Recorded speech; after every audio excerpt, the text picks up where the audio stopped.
Imagine a fragile ceasefire hanging by a thread, with lives and hopes on the line. But here's where it gets even more alarming.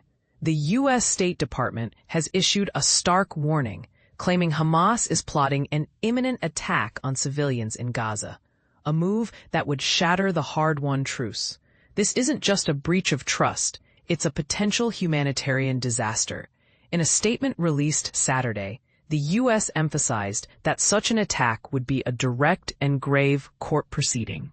Violation of the ceasefire, threatening the progress made through painstaking mediation efforts.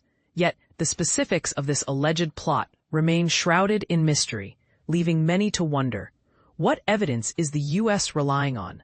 And this is the part most people miss. The lack of transparency could fuel skepticism or even escalate tensions further. Meanwhile, the ceasefire's first phase is underway. All living hostages have been freed, and the remains of the deceased are being returned to Israel. As part of the deal, Israel released 250 Palestinian prisoners and 1,718 detainees from Gaza. Washington has already alerted other guarantors of the peace agreement, Egypt, Qatar, and Turkey, demanding Hamas uphold its commitments. If Hamas proceeds, measures will be taken to protect Gaza's people and preserve the ceasefire, the statement warned. But here's the controversial twist.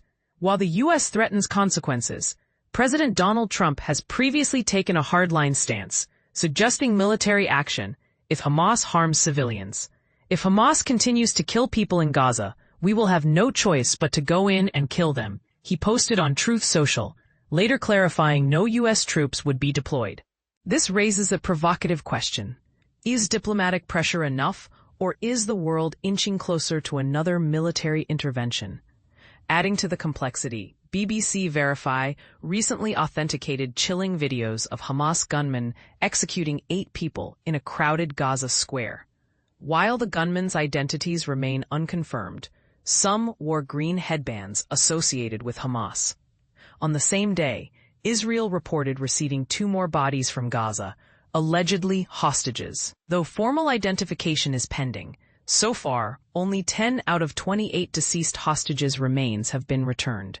But the fragility of the ceasefire was further exposed when 11 members of a Palestinian family were killed by an Israeli tank shell, the deadliest incident involving Israeli forces since the truce began. Israel claims its soldiers targeted a suspicious vehicle crossing the yellow line, a demarcation with no physical markers.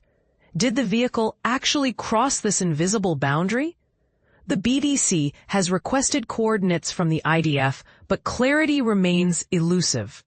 This incident underscores the precarious balance of the ceasefire and the deep-seated mistrust between the parties.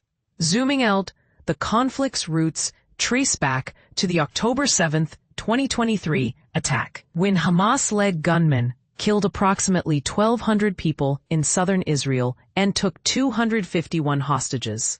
Since then, Israeli attacks in Gaza have claimed at least 68,000 lives, according to the Hamas-run health ministry, figures the UN considers reliable.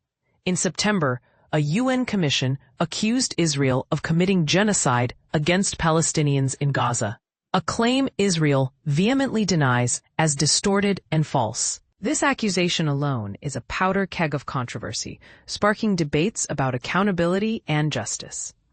As the ceasefire teeters, one thing is clear. The stakes couldn't be higher. But what do you think? Is the U.S. warning justified, or is it fueling an already volatile situation? Could this alleged Hamas attack be a misstep, or is there more to the story? Share your thoughts in the comments.